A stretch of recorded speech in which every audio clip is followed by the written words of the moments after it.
Chers étudiants, chères étudiantes du cours de droit international et constitutionnel des droits fondamentaux, je vous souhaite la bienvenue sur mon site électronique. Et nous allons faire cours à l'heure que vous aurez décidé de recevoir ce cours. Et ça me fait plaisir donc de pouvoir me retrouver avec chacun et chacune d'entre vous par l'intermédiaire des nouvelles technologies. Et comme je vous l'ai dit au dernier cours, à la fin du dernier cours, je vais faire un premier cours et consacrer ce premier cours virtuel au cours portant sur l'examen périodique universel et les autres mécanismes de l'ONU. Et je ferai un autre cours ultérieurement et préférablement avant notre retour en classe jeudi prochain sur les institutions spécialisées de l'ONU et les droits fondamentaux. Mais aujourd'hui, je voudrais vous parler de la mise en œuvre des droits fondamentaux tels qu'ils ont été reconnus, garantis, enchâssés dans la Charte de l'ONU, la Déclaration universelle des droits de l'homme, mais aussi ces conventions internationales dont nous avons parlé, les pactes internationaux, les conventions sur les discriminations et certaines autres conventions de protection catégorielle, enfants, personnes handicapées ou d'autres conventions qui s'intéressent à des thèmes particuliers. Alors donc aujourd'hui, il sera question de la façon dont les États qui ont des obligations, ont pris des engagements en matière de droits fondamentaux, doivent rendre compte de leur respect de ces engagements et de ces obligations. Et nous allons donc examiner dans un premier temps ce mécanisme créé récemment, en 2006, et qui a été créé en même temps qu'a été créé le nouveau Conseil des droits de l'homme de l'ONU, ce mécanisme d'examen périodique universel des droits de l'homme. Mais je souhaite que nous examinions aussi le procédé des plaintes ou de requêtes, les procédures spéciales qui ont été mises en place dans les dernières décennies au sein des Nations unies. Et je voudrais parler des autres mécanismes de l'ONU dans une deuxième partie, et qui sont essentiellement des mécanismes conventionnels qui ont été incorporés aux traités, les pactes, les conventions sur les discriminations, et qui prévoient les mécanismes de rapport, d'enquête, de visite, mais aussi des mécanismes permettant de faire des communications dans d'autres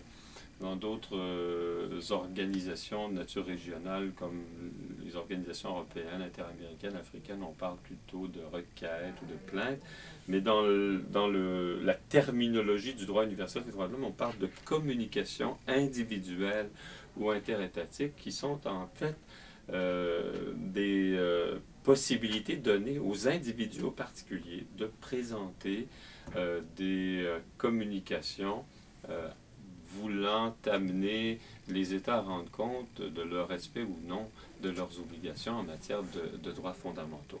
Et donc, je voudrais vous parler de ces questions-là qui sont très importantes parce que, comme on l'a vu dans les premiers cours, les instruments internationaux que sont la Charte des Nations unies, la Déclaration universelle des droits, ne possédait pas, dans le texte même de ces traités, de cette résolution, la Déclaration universelle, ne possédait pas de mécanisme. Il n'était pas prévu de mécanisme de nature juridictionnelle ou autre pour vérifier si les États respectaient bien leur engagement de respecter de façon effective et universelle les droits fondamentaux de la personne humaine. Vous vous rappelez, la Déclaration universelle s'arrête après l'article 30 et après l'énoncé des droits fondamentaux. Il n'y a rien après l'article 30 qui indique comment les États vont devoir respecter leurs engagements et comment on va pouvoir vérifier si ces engagements sont respectés. C'est venu plus tard et, si vous le voulez, on va parler de ce mécanisme aujourd'hui qui prend une importance très très grande dans le domaine des droits fondamentaux, qui est celui de l'examen périodique universel. Alors, vous avez, je l'espère, pu prendre connaissance, lire la résolution 60-251, celle qui instituait le Conseil des droits de l'homme.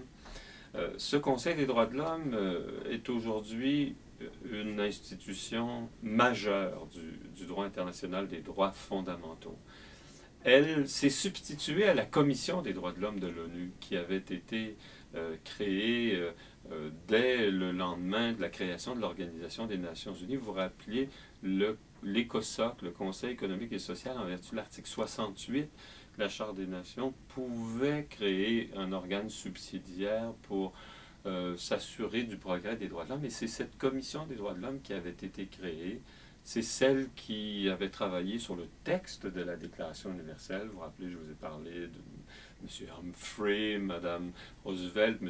Cassin, M. Malik et d'autres qui avaient été à l'origine même de l'élaboration du contenu de la Déclaration universelle et plus tard des pactes internationaux. Mais la Commission aussi s'était vue confier le mandat de s'intéresser à la mise en œuvre des droits, mais avait constaté qu'il y avait peu de choses qui pouvaient être faites. Il n'y avait pas de véritable compétence. Et la Commission des droits de l'homme elle-même, dans ses travaux, elle avait statué qu'elle était incompétente à mettre en œuvre les droits fondamentaux, même si d'ailleurs des milliers de plaintes lui étaient adressées sur la base de la Charte et de la Déclaration universelle.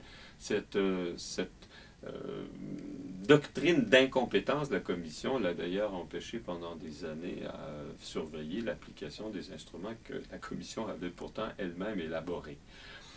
Mais progressivement, des mécanismes ont été créés par la Commission. Il y a eu d'abord une résolution permettant à la Commission de demander à des États de faire des rapports périodiques. D'ailleurs, quand on parle du mécanisme d'examen périodique universel des droits de l'homme, il y a une espèce de précédent qui a été plutôt timide et inefficace dans les années 50.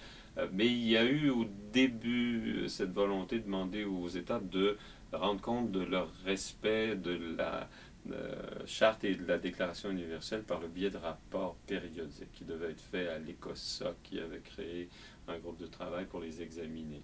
Mais c'était sans lendemain.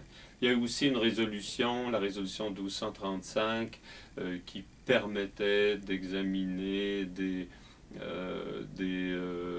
plaintes, et on a mis fin à la doctrine d'incompétence. Et c'est surtout l'adoption de la fameuse résolution 1503 qui a enfin donné à la Commission des droits de l'homme la possibilité d'examiner des communications, puis de même s'intéresser à des situations où on violait de façon systématique et flagrante des droits de l'homme et d'entretenir un dialogue très confidentiel avec un État pour tenter d'amener l'État à corriger le tir lorsqu'il s'agissait de violations systématiques et flagrantes qui avaient été constatées par le groupe de travail. Mais tout ça était confidentiel.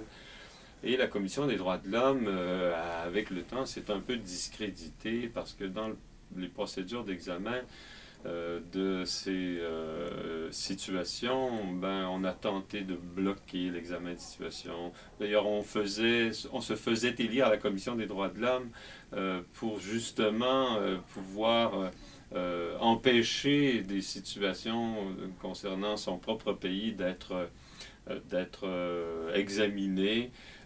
Et la commission, un jour, est devenue un lieu où on avait l'impression que ceux qui la composaient étaient les États qui violaient davantage les droits que les autres. Alors, cette commission a beaucoup perdu en crédibilité et elle était politisée, hyper politisée, disait-on, de telle sorte qu'à un certain moment, Kofi Annan, sur la recommandation d'un groupe de personnalités indépendantes, a décidé de créer un nouvel organe qui sera un organe subsidiaire de l'Assemblée générale, non plus seulement de l'ECOSOC. On avait envisagé un temps de remplacer le Conseil de tutelle, qui est un organe principal des Nations unies, par le Conseil des droits de l'homme, mais c'était un peu trop pour certains États et le résultat de la réflexion aura été de créer un organe subsidiaire de l'Assemblée générale qui est le nouveau Conseil des droits de l'homme. Et c'est celui-là qui a été créé par la résolution 60/251 qui a été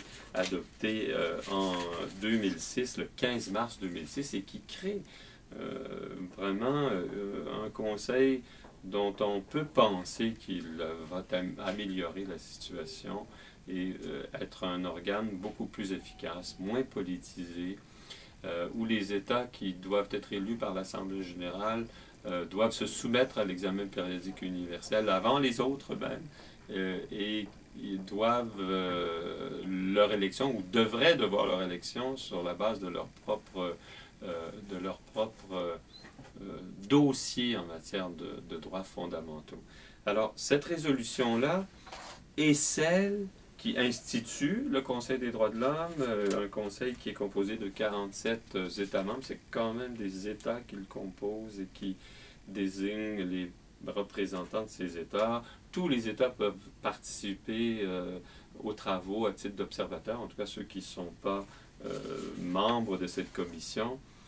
Et ce que cette résolution fait de plus important, c'est ce qu'elle fait en matière de mise en œuvre des droits fondamentaux.